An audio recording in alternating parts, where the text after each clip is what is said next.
तो बच्चों, अयादी संधि में हरिये और वैष्णवे शब्द की रूप सिद्धि के बाद में आज हम नायक शब्द की रूप सिद्धि करेंगे। तो नायक का मतलब होता है नेता। अब इसके अंतर्गत देखिए, नई प्लस अकय ये संधि होगी।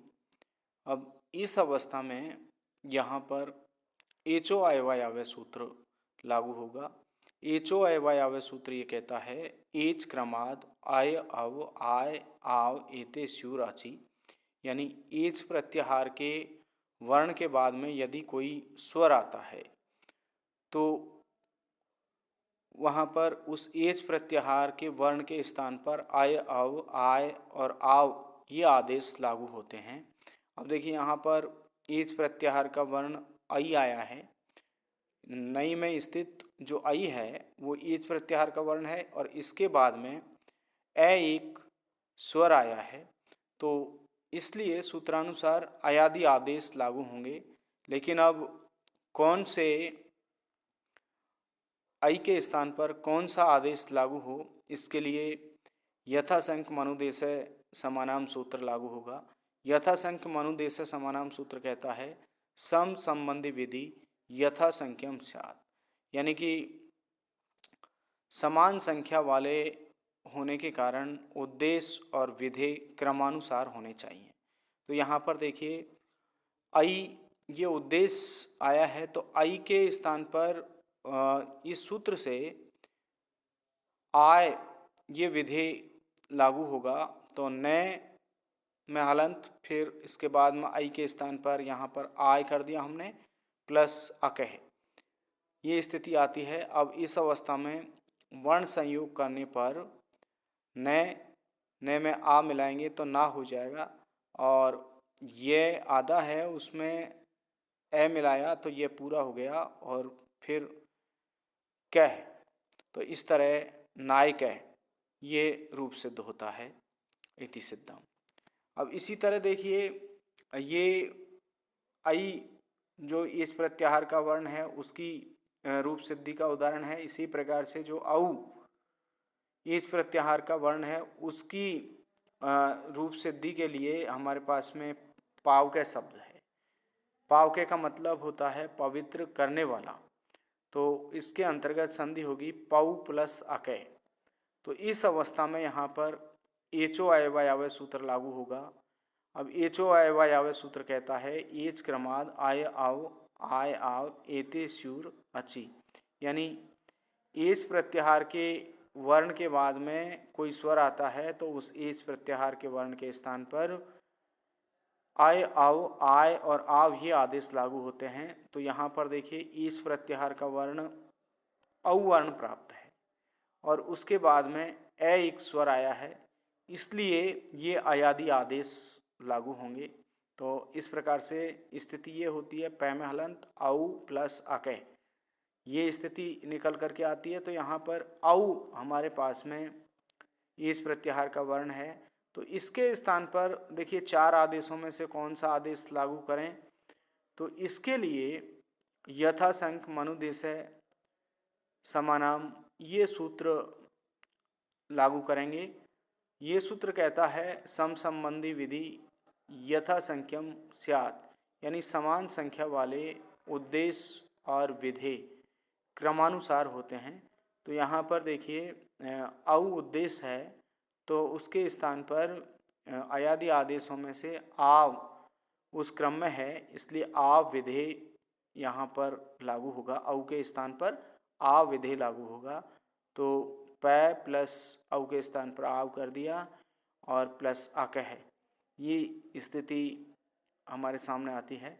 अब इस स्थिति में वर्ण संयोग करने पर पै है उसमें पै आधा है, उसमें आ मिलाएंगे तो पा बन जाएगा। वे आधा है उसमें ए मिला दिया तो वह पूरा हो गया, और कह, इस तरह से पाव कह ये रूप सिद्ध होता है।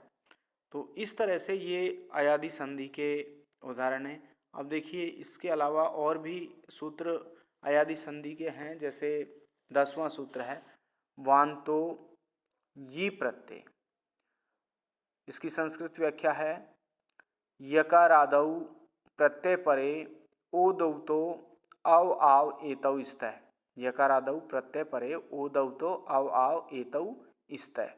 यानी हिंदी व्याख्या यह है कि यकार आदि प्रत्यय के परे होने पर भी ओ और औ के स्थान पर क्रमशः औ और आव ये दोनों आदेश लागू होते हैं।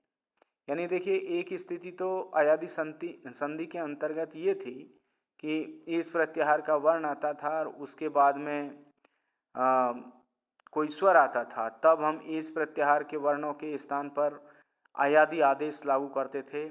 उसके अंतर्गत ऐ, आओ, आय और आव ये 4 आदेश होते थे। अब यहाँ पर देखिए ओ और औ ये 2 वर्ण आएंगे और उसके बाद में स्वर नहीं आकर के यकार आदि प्रत्यय आएगा। तो उस स्थिति में भी ओ के स्थान पर औ और औ के स्थान पर आव आदेश लागू होता है। अथवा हम यूँ कह सकते हैं कि यकार आदि प्रत्यय परे होने पर वांत, सूत्र के प्रारंभ में आया वांतो यी प्रत्यय, तो यकार आदि प्रत्यय परे होने पर वांत व अंत वाले आदेश लागू होंगे। अब देखिए, व अंत वाले आदेश औ और आव ये होते हैं। अब ये किसके स्थान पर लागू होते हैं, ये हमें अयादि संधि के अंतर्गत पहले से ही विदित है कि ये औ और ओ और औ के स्थान पर लागू होते हैं। अब देखिए, इसका उदाहरण है गव्यम। गव्यम का मतलब होता है गाय के जो उत्पाद होते हैं, दूध और दही, उनको गव्यम कहा जाता है। तो इसमें गव्यम में संधि होती है गो प्लस यम। इस अवस्था में यकार आदि प्रत्यय यत परे होने के कारण वांतो यी प्रत्यय ये सूत्र लागू होगा और इस सूत्र के अनुसार ओकार के स्थान पर वांत का मतलब व अंत वाले आदेश लागू हों, तो ओ के स्थान पर देखिए औ आदेश लागू होगा। तो गै ओ प्लस यम स्थिति आती है निकल करके, तो इसके स्थान पर वांतो यी प्रत्यय सूत्र से ओ के स्थान पर हमने औ आदेश लागू किया। तो गै ओ के स्थान पर औ करने पर औ प्लस यम। अब देखिए, इसका जब हम वर्ण संयोग करते हैं तो गै आधा है, उसमें ए मिलाएंगे, वे आधा रहेगा, तो गै पूरा हो गया, गै प्लस ए, गै पूरा हो गया और आधा वे और यम। तो इस तरह से गव्यम ये रूप सिद्धि होती है। अभी इसका दूसरा उदाहरण है नाव्यम। नाव्यम का मतलब होता है नाव से तैरने योग्य, नाव्यम। इसमें संधि होती है नौ प्लस यम। तो इस अवस्था में देखिए औ के बाद में यकार आदि यत प्रत्यय है, तो यहाँ पर वांतो यी प्रत्यय सूत्र लागू होगा, क्योंकि इस अवस्था में यकार आदि यत प्रत्यय परे है और सूत्र के अनुसार औ के स्थान पर आव ये आदेश लागू करेंगे, तो न आव प्लस यम होगा। अब जब इसका वर्ण संयोग करेंगे तो न प्लस आव, न में आ मिलाया तो ना हो गया और वे आधा है, फिर यम, तो नाव्यम। ये इस तरह से ये रूप सिद्ध होता है। तो इस तरह से ये अयादि संधि का वांतो यी प्रत्यय सूत्र है और उसके ये 2 उदाहरण हैं। धन्यवाद।